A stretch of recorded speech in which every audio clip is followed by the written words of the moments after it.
Tengah cari kemah untuk family nak piknik tapi masih lagi belum ada. Ni, Wai nak tunjuk untuk keluaran untuk kita orang punya kemah Oni tau.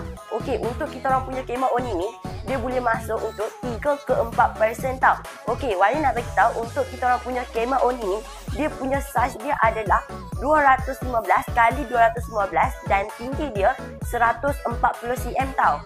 Jangan risau, untuk kita orang punya kemah Oning ni, dia mempunyai tingkat tau untuk bahagian kiri dan bahagian kanan. Macam Wani tengah tunjuk sekarang ni. Jangan risau, untuk bahagian bumbung ni, korang boleh cover dengan dia punya cover top tau. So, kita bagi sekali tau. So, kalau korang nak buka boleh, nak tutup pun boleh, tiada masalah. Yang paling best untuk kita orang punya kemah Oning, dia mempunyai 2 pintu tau.